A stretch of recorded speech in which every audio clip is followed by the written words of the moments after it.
I don't know how to deal with that. One thing I do know, when Aaron says something out loud, it's pretty much the way it's gonna be. You're not gonna back him up, you're not gonna change his mind, even if he's wrong.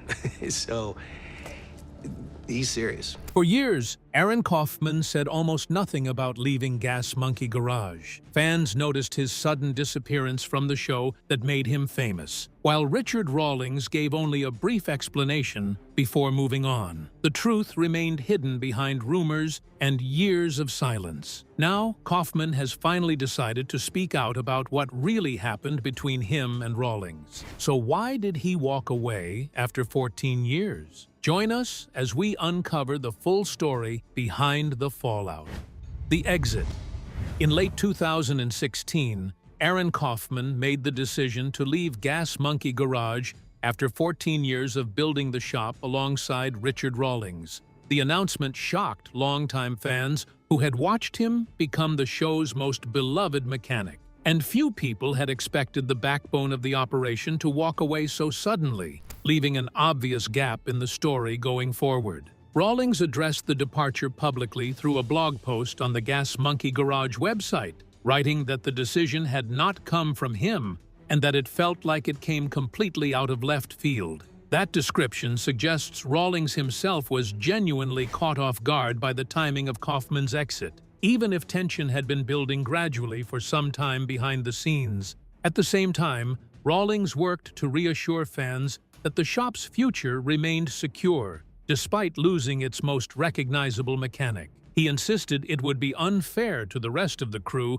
to suggest Gas Monkey Garage could not function without Kaufman, since many other people had been putting in serious work there for years. Protecting the team's morale and reputation clearly mattered to him during this period. Even with those reassurances, there was no denying that the show felt Kaufman's absence in a real way. His calm, humble presence had balanced out Rawlings' louder, more flamboyant personality for years, and many viewers had connected with that steady energy specifically. Losing it changed the overall feel of the series noticeably, even though the show itself did not end right away following his departure. In fact, Fast and Loud continued for 3 more years after Kaufman left, which surprised some fans who assumed the show might not survive such a significant change. Gas Monkey Garage proved capable of adapting, bringing in new crew members and continuing to grow the brand in Kaufman's absence. Rawlings kept expanding the business into new ventures during this stretch as well. Eventually, after reserving his comments for several months, Aaron Kaufman finally spoke publicly about his reasons for leaving Gas Monkey Garage. He wanted to set the record straight for fans who had been left with only rumors and speculation since his sudden departure from the show. Sharing his honest perspective mattered to him, and his words finally gave fans a much clearer picture of what had actually happened. Kaufman explained that his passion for large, ambitious builds had never changed, even as the show consistently pushed towards smaller, faster projects instead. He described this mismatch as one of the central reasons behind his decision to leave, making clear that money or fame had little to do with his choice. What mattered most to him was being able to produce work he considered genuinely meaningful and well-crafted. He also admitted that personal challenges added to his growing frustration during that time, though he avoided sharing specific details. Along with ongoing disagreements about the direction of the builds, those pressures gradually led him toward a major decision. By the time he finally left, the choice felt obvious. Even so, Kaufman never described the split as a bitter feud. Instead, he portrayed it as a natural step in his personal and professional growth, surprising fans who expected a more dramatic story. At the same time, Kaufman was quick to acknowledge the positive experiences he took away from his years at Gas Monkey Garage. He credited the show's demanding deadlines with forcing him to develop skills and techniques that might have otherwise taken decades to acquire naturally. Despite the difficulties, he made clear that he did not regret the time he spent building the shop alongside Rawlings. To many fans, Aaron's explanation answered the question of why he left, but it also raised another. How did one of automotive television's most successful partnerships reach this point in the first place? To understand that, we have to go back to where Aaron Kaufman and Richard Rawlings first crossed paths and built Gas Monkey Garage into an empire. The partnership that built an empire.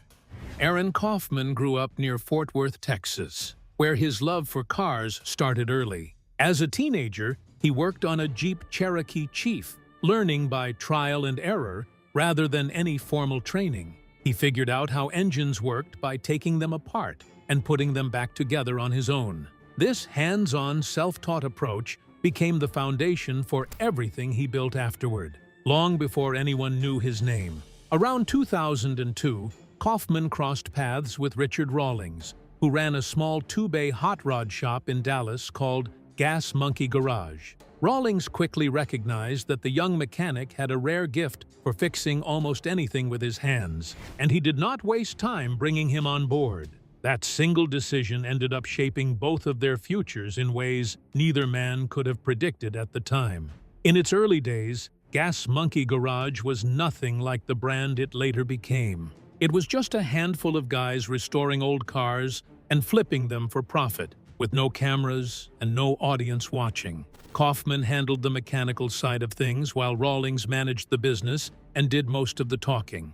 Together, their skills complemented each other well, even though nobody outside the shop knew their names yet. At one point, the two men pitched a travel show concept together, but it never gained any real traction with networks. Still, Kaufman kept his head down and kept working, quietly sharpening his skills without knowing that a much bigger opportunity was still ahead of him. Rawlings, however, did not give up on the idea of getting the shop on television and eventually came back with a different pitch entirely. This new concept centered on the garage itself, the builds, and the everyday drama of running a hot rod shop under pressure. Discovery Channel responded well to the pitch, and within just 2 weeks, cameras were already rolling inside Gas Monkey Garage. Almost overnight, the Dallas shop was transformed into the center of a new reality television series that neither man had fully prepared for.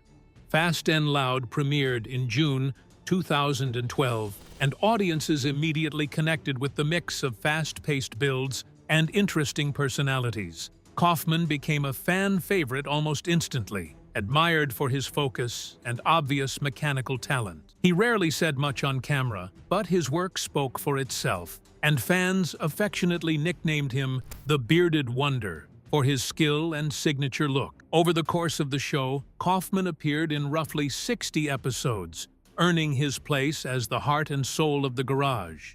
Rawlings, on the other hand, played the loud, charismatic frontman who closed deals and drove the business forward, while Kaufman turned rusted wrecks into masterpieces. Fans often pointed to this contrast as the exact reason the show worked so well, since the two men balanced each other perfectly on screen. By the time the mid-2010s arrived, the show had grown into a massive success, pulling in millions of viewers every single week. Gas Monkey Garage evolved from an ordinary shop name into a full lifestyle brand, recognized across the country and beyond. Rawlings expanded into merchandise, a bar, and other ventures, while Kaufman remained laser-focused on the cars themselves, rarely chasing the spotlight the way his partner did. For years, Aaron Kaufman and Richard Rawlings seemed unstoppable, turning Gas Monkey Garage into an automotive television powerhouse. But as success brought mounting pressure, unseen tensions grew behind the scenes, ultimately revealing why one of TV's most successful partnerships could not survive.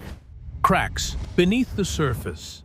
Aaron Kaufman never dreamed of building small, quick turnaround cars for a television schedule. His real passion was for large, complicated restoration projects that demanded months of patient, detailed craftsmanship. Unfortunately, television did not operate on that kind of timeline, and the show's need for constant weekly content clashed directly with the type of work he actually wanted to be doing in the shop. Fast and Loud required a steady flow of finished builds to keep episodes coming, which meant producers leaned heavily towards smaller, faster projects instead of ambitious ones. A build that realistically should have taken 6 to 9 months to do right was often squeezed into just 4 to 6 weeks, under the show's demands. That kind of compression created tension between what Kaufman wanted to deliver and what the cameras actually needed. The workload behind the scenes was brutal in ways audiences rarely appreciated. Reports suggest the crew handled around 12 builds every 6 months, a pace that reportedly translated into well over 100 hours of work per week for the mechanics involved. That demanding schedule left almost no room for rest, family time, or the kind of careful attention that quality craftsmanship usually requires. Kaufman later put his frustration in fairly simple terms, explaining that he wanted to work on vehicles that were big or even bigger, while television consistently pushed for cars that were much smaller in scope. This was never really about chasing more screen time or attention for himself. It was about wanting to produce work he could genuinely be proud of, rather than rushing through builds just to hit a deadline. Alongside the professional strain, Kaufman also mentioned that personal issues were building up during this same period, though he never went into great detail about what exactly those issues involved. Spending years working side by side under constant pressure has a way of straining even strong partnerships, and small frustrations that seem minor at first can slowly accumulate into something much harder to ignore. Kaufman was not the only person at Gas Monkey Garage who felt this kind of pressure building. One former employee reportedly left the shop specifically because he did not want his name associated with work he considered rushed or lacking in quality. That detail suggests the tension Kaufman experienced was not unique to him, but rather part of a broader pattern affecting more than one person working under the same conditions. Rawlings, for his part, remained deeply focused on the business and financial side of running Gas Monkey Garage, prioritizing deals and brand growth. Kaufman cared more about craftsmanship and doing the work the right way, even if that meant slowing things down. Neither approach was inherently wrong, but under the constant weight of deadlines, these differing priorities became increasingly difficult to reconcile within the same shop. Eventually, Kaufman described reaching a clear fork in the road, a moment he said he could see approaching well before it actually arrived. This was not some impulsive decision made in a moment of anger, but rather the result of months of reflection about what would truly make him happy. Looking back, these growing pressures help explain why Aaron ultimately chose to leave Gas Monkey Garage and pursue a different path. That decision would soon give him the freedom to build vehicles on his own terms. Moving ahead. After leaving Gas Monkey Garage, Aaron Kaufman needed a new direction, and he found it in a truck he had always loved deeply. He set his sights on the classic Ford F-100 pickup line, noticing a significant gap in the aftermarket parts industry. While companies had long produced plentiful parts for classic Chevy trucks, Ford truck owners from that same era had surprisingly few reliable options available to them. In June 2017, Kaufman officially launched his new company, calling it ArcLight Fabrication, and basing it out of Dallas, Texas. His business partner in the venture was longtime friend Jonathan Mansour, who had also previously worked at Gas Monkey Garage before joining Kaufman on this new project. Together, the two men built a shop entirely dedicated to Ford trucks, manufactured between 1957 and 1979. ArcLight Fabrication grew steadily during its early years, producing suspension components, chassis upgrades, and various accessories designed specifically for classic truck restoration. For the first time in years, Kaufman had complete control over his own pace and the quality of the work leaving his shop. Without rushed television deadlines forcing him to cut corners, he could finally build things exactly the way he wanted to. In 2018, Kaufman returned to television with his own series, Shifting Gears with Aaron Kaufman, which aired on Discovery. The show followed his new, noticeably calmer life running ArcLight Fabrication, highlighting the massive shift away from the chaotic pace of his Gas Monkey Garage years. Viewers got to see him working on personal passion projects at his own speed, and a second season followed later that same year.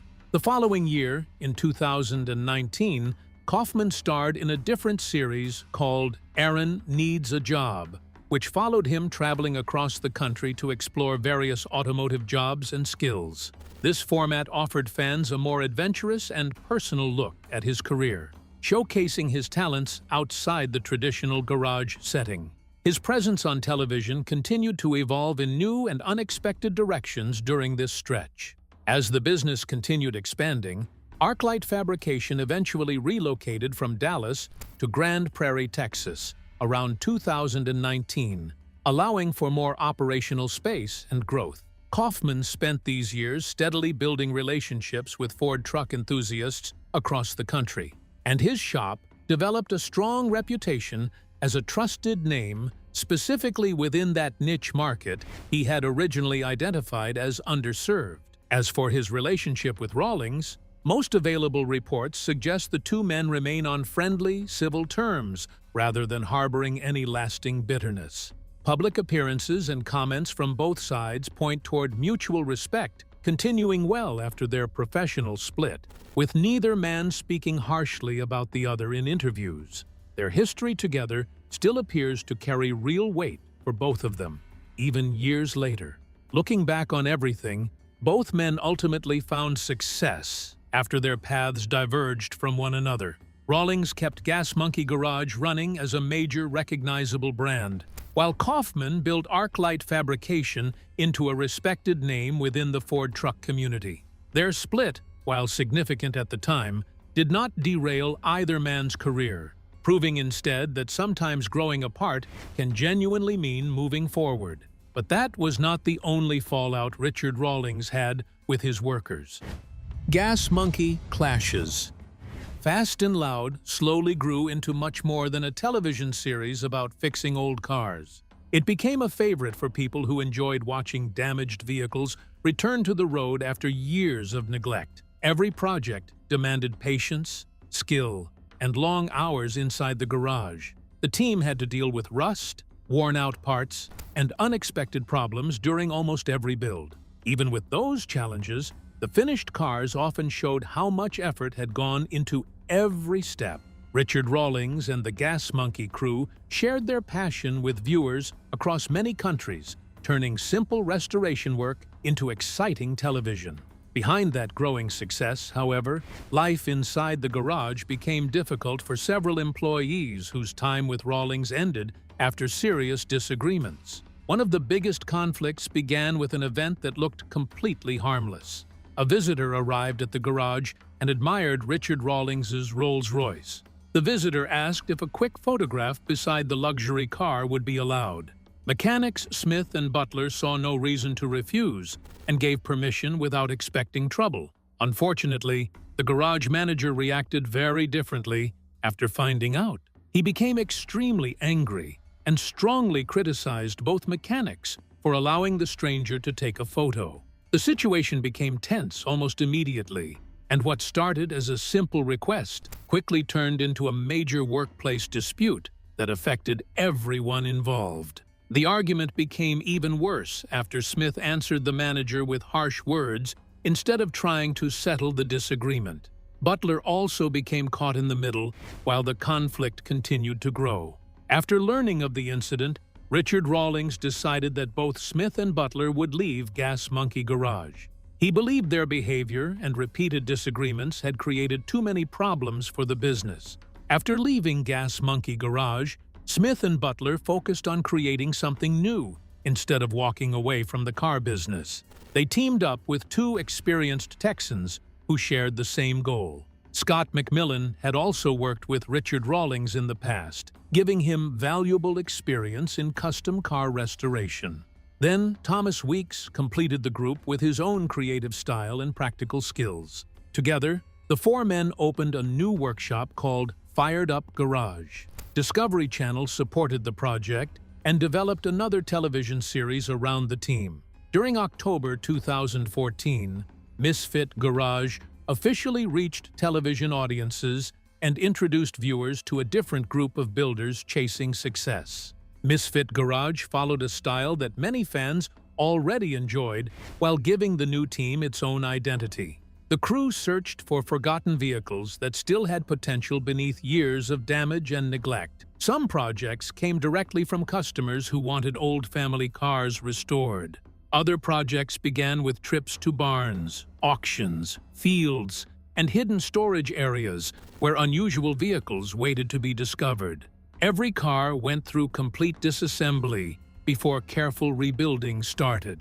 Traditional repair methods worked alongside modern ideas, allowing the team to create unique finished vehicles while solving many unexpected mechanical problems during each restoration.